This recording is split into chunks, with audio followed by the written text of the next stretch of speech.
جماعه انا بحب ارتيتا قوي، يعني انا بحب ارتيتا قوي، انا بحب لعب ارتيتا قوي، انا بحب ارسنال عشان ارتيتا من موسمين هو اللي خلاني احب ارسنال. فوز مهم جدا على برايتون برضو من الفرق الرخمه، يعني دي زيربي من المدربين اللي عاملين اداء حلو قوي في الدوري الانجليزي، وان انت تغلب برايتون بعد شويه عرقله كده حصلت معاك من استون فيلا، وان انت تكسب وبتحاول اهو ترجع للصداره تاني وتتمركز وتثبت على رجلك قصاد كل الفرق. انت عندك مثلا السيتي اتغلب فتعادل فالدنيا مش ماشيه معاه، انت الحمد لله اتغلبت بس رجعت عملت اداء حلو. ديكلان رايس يا جماعه ممتع، ديكلان رايس نص ملعب هو القطعه الناقصه لارسنال، وبرافو عليك قوي يا ارتيتا ان انت جبت ديكلان رايس. خيسوس راجع فايق، خيسوس النهارده من اخطر اللعيبه اللي كان بتعمل كرات على برايتون. كلام كتير بقى، يعني عايزين نتكلم كده على ارسنال قصاد برايتون والتحضير للفتره القادمه والكلام على الصفقات، لكن قبل ما اكمل ما تنساش اللايك وسبسكرايب وشير وشارك على السوشيال ميديا هتلاقيها في الديسكربشن، وهتلاقي لينكات وارقام مهمه جدا جدا جدا، ارجوك لو سمحت ساعدنا فيها، فعل الجرس عشان يوصلك كل جديدنا. طالما عملت لايك وعملت سبسكرايب يبقى يلا بينا بسرعه جدا نتكلم عن ماتش ارسنال وبرايتون والتحضير للفتره القادمه. بسم الله الرحمن الرحيم. حلو قوي ثبات التشكيل، انا عجبتني فكره ثبات التشكيل، او ان احنا وصلنا لتشكيله تكاد تكون يعني ما فيهاش غير عنصر مثلا هو اللي ممكن يتبدل. انت النهارده بتلعب برايا، وبتلعب على اليمين بن وايت، بتلعب على الشمال زفتشينكو، وبتلعب بجابرييل ماجالايش، وبتلعب بصليبه، قدامهم الثلاثه بتوع نص الملعب اللي خلاص يعني تقريبا بقى في كيمياء ما بينهم، هم الثلاثه اوديجارد وديكلان رايس وكاي هافرتس، وعندك قدام ساكا ومارتينيلي وجابرييل خيسوس. بنتكلم في اول 25 دقيقه قصاد فريق هجومي، قصاد فريق عنيف، قصاد فريق بيلعب كره هجوميه، دي زيربي بيلعب كره هجوميه. انت في اول 25 دقيقه انت مسيطر على الملعب تماما، انت مسيطر على الكوره تماما، انت مسيطر على مجريات المباراه تماما. برايتون ما راحش عليك بهجمات خطيره، يعتبر ما فيش اصلا هجمات راح بيك عليها، حتى القوه بتاعتهم ما كانتش القوه الكبيره اللي انت تخاف منها. لكن لينا تعليق كده معلش من للمره الدشليون اللي نتكلم فيه. يا جماعه معلش بالراحه كده، انا ما بفهمش، تمام؟ انا ما بفهمش كوره، انا عايز حد يشرح لي الانذار بتاع بن وايت كان على اساس ايه؟ لما ميتوما كان حاول يعدي وبن وايت تقريبا، يعني انا ما اعرفش دي اتحسبت انذار ليه؟ يعني هتقول لي فاول اقول لك ماشي، يعني هبلعها لو هي فاول، لكن انذار ليه؟ طب ما هو لو دي انذار كان في كوره قبلها كانت تستحق الانذار برضو، جيلمور تقريبا او كان جروس، انا مش فاكر كان مين، كان في كوره قبلها كانت تستحق الانذار وما خدوش الانذار. بجد انا ما بقتش فاهم، اقسم بالله انا ما بقتش فاهم التحكيم الانجليزي عايز ايه. يعني هو الفار والتحكيم الانجليزي مش عايزين مثلا ارسنال هو اللي يكسب، ولا الدنيا ماشيه معاكم ازاي؟ لان كل كوره النهارده الحكم بيصفر، كل كوره على ارسنال الحكم يصفر على ارسنال. بس عارف ايه الجميل في الموضوع؟ الجميل ان لعيبه ارسنال هاديه، يعني لعيبه ارسنال لما بتحسب عليها فاول هم مش شايفين ان هو فاول، لما بتحسب عليها انذار هم مش شايفين ان هو انذار، بتبقى هاديه، مش بنتعصب ونعل وثلاثه انت فاهم، لا بيبقى اللعيبه هاديه. الوحيد اللي ما بيبقاش هادي ارتيتا، وده غلط، يعني ده غلط. انا رغم ان انا بحب ارتيتا جدا، انا بشوف ان ارتيتا ده هو جوارديولا لايت، يعني هو طريقه لعب جوارديولا بس مش بالغشوميه او مش بال هنسميها ايه، هجيبها لك كده لفظ كده باللغه العربيه، اللي هو مش بالاندفاع الشرس اللي بيعمله جوارديولا، مش بالمغامره الكبيره والريسك الكبير اللي بيعمله جوارديولا احيانا في كور كتير جدا او في ماتشات كتير جدا بيهاجم وبيروح وبيعمل وبيسوي ومش عارف ايه وبتاع، وبيلبس يعني بيتختم على قفاه برضه في الاخر، بيتضرب على دماغه في الاخر. لكن ارتيتا لا، هو ارتيتا واخد نفس الفكر، بنهاجم وبنروح بتاع، بس في ايه، في ان انا مدي كل حاجه حقها، ان انا متوازن، ان انا مش بروح بغشوميه زي جوارديولا، لا انا بشبهه بالظبط، بقول ان ارتيتا هو جوارديولا لايت. الانذار بقى اللي خده عم ارتيتا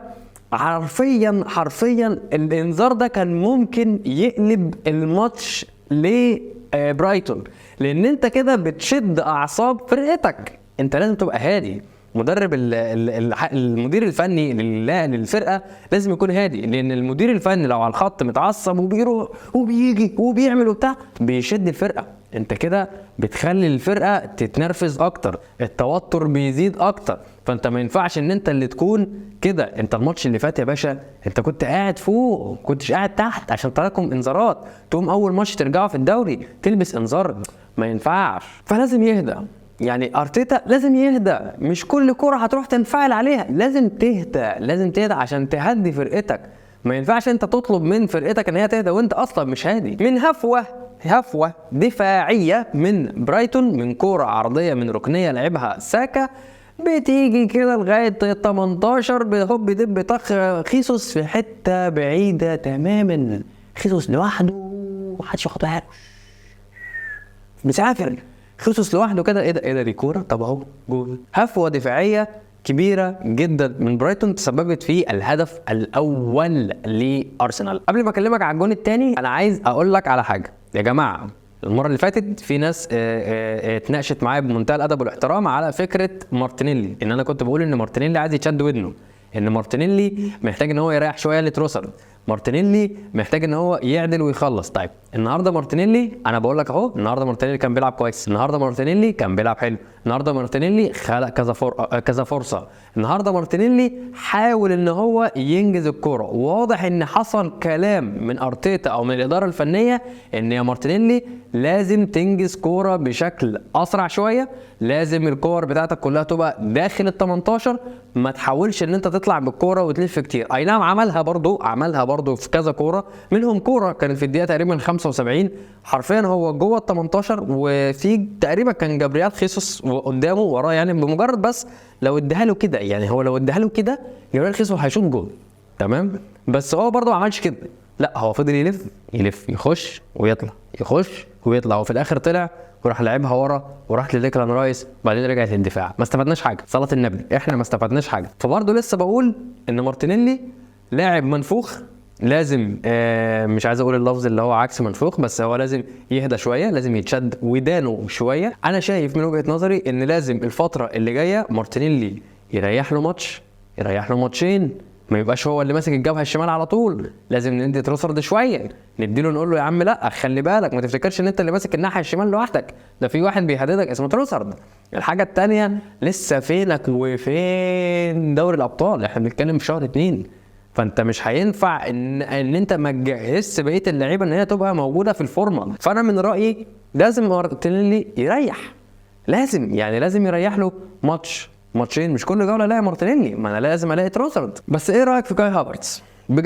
بجد والله انا بكلمك بامانه، ايه رايك في كاي هافرتز؟ على فكره انا من اول الناس اللي في الفانتازي رحت اشتريت كاي هافرتز، وكل الناس اللي كنت بقول لها ان انا شاري كاي هافرتز كانت بتقعد تضحك عليا. يا جماعه كاي هافرتز من رؤيتي ليه في تشيلسي والله ان كان لاعب كويس، انا كنت بحب كاي هافرتز، كنت بحب مونت، كنت بحب الاثنين دول في تشيلسي، ويمكن كنت كمان بأصر على مونت اكتر في الفانتازي بالاخص. لما جبت كاي هافرتز هي ما ظبطتش معاه في الاول، وكنا كجمهور ارسنال بنهاجمه. دلوقتي كاي هافرتز يعني انت تقدر تقول ان انت تقدر تستغني عنه مثلا في نص الملعب، انت ما تقدرش تستغنى عن حاليا، يعني في الفتره الحاليه انت ما تقدرش تستغنى عن كاي هافرتز في نص الملعب. كاي هافرتز حاليا من اهم اللعيبه اللي موجوده عندك في نص الملعب، سبحان الله يعني سبحان الله. كاي هافرتز بيطلع الجناحات بتوعك سواء ساكا او مارتينيلي بلمسه يا باشا من نص الملعب، سواء مرميه طوليه او حتى زاحفه ارضيه، بيطلع الجناح بتاعك بكره، بجانب الزياده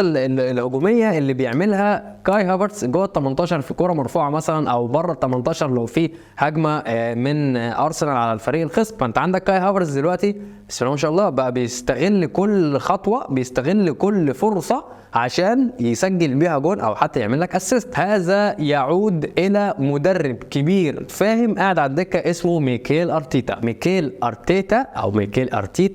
ارتيتا هو سبب ان كاي هافرتز تغير بهذا الشكل وبقى مستواه اعلى من مجالنا من تشيلسي. والحاجه الثانيه ان استنى كاي هافرتز الفتره اللي جايه، اتفرج على كاي هافرتز المره اللي جايه، خلي رجلك في الملعب يا كاي هافرتز لو فضلت رجله في الملعب محدش هيشم نص الملعب بتاع ارسنال غير الثلاثه اللي موجودين حاليا، اوديجارد وديكلان رايس وكاي هافرتز. سميث رو انا من اكتر الناس اللي كنت بشتري سميث رو الموسم اللي فات في ارسنال والموسم اللي قبله. سميث رو انا دايما بشوف ان هو لاعب يعني لعنة الإصابات، هي دايما لعنة الإصابات هي اللي بتبوظ الدنيا. بس نفسي والله سميث رو ياخد يلعب يكمل، يعني مش لسه تلعب لي ماتشين 3 يا سميث رو بعد كده ليك مصاب. يعني انت ايه يا عم انت زجاجي، ما يعني ايه كمل شويه انشف شويه كده يعني فاهم انت. اما بقى بالنسبه للصفقات فاحنا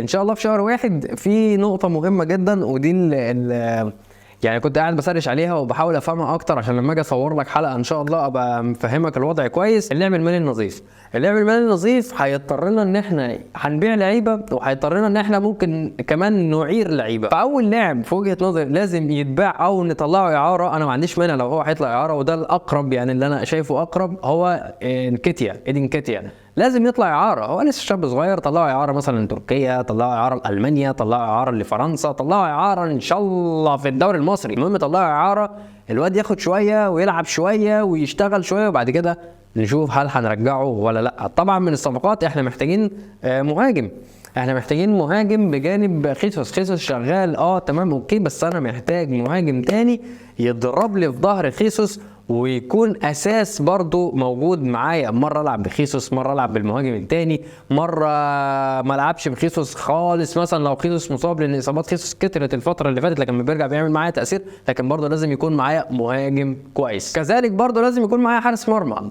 ديفيد رايا حارس كويس، رامزديل حارس كويس، لكن دايما اقول لك ان الفريق البطل لازم يكون معاه حارس بطل. ما ينفعش يكون معايا حراس شخصيتهم مش قويه. ده اولا انا مش بحس ان رامزديل ورايا شخصيتهم قويه بيحكموا الملعب او بيحكموا صحابهم او زمايلهم في الملعب. الحاجه الثانيه ديفيد رايا يعني الطول مش كبير قوي هو ورامزديل، المستوى مش اعلى حاجه، مش البوم يعني. فانا محتاج حارس بطل، يعني انا محتاج حارس شخصيه، حارس عنده البطوله، حارس عنده الكاريزما، ان هو حتى لو انت مهاجم وداخل على الحارس ده انت تخاف منه. احنا ما عندناش الحته دي، خالص. نكمل بقى على الشكل اللي احنا لعبنا بيه النهارده ان شاء الله الجولات اللي جايه يعني 18 و19 وهكذا، نكمل على المستوى اللي احنا شفناه النهارده، نكمل على التشكيل اللي احنا بدأنا بيه النهارده. التشكيل ده هو الانسب والاجمل في وجهة نظري. ممكن بس هنعمل تبادل كده او نعمل روتيشن كده ما بين مارتينيلي وتروسارد. انا بحب تروسارد ونفسي تروسارد هو اللي ياخد ويلعب يعني في الفترات اللي جايه. استنى لي بقى يا صديقي كده، ان شاء الله بنجهز حلقه كده تقيله معتبره ان شاء الله عن الصفقات بتاعه ارسنال الشتويه. شكرا جدا ليك اللي توصلت معايا لغايه هنا. ما تنساش لايك سبسكرايب وشير وتشيك على الكونتنت هتلاقيها في الديسكربشن، وهتلاقي لينكات وارقام مهمه جدا لو سمحت تساعدنا فيها هتلاقيها برضو في الديسكربشن. شكرا جدا ليك، سلام.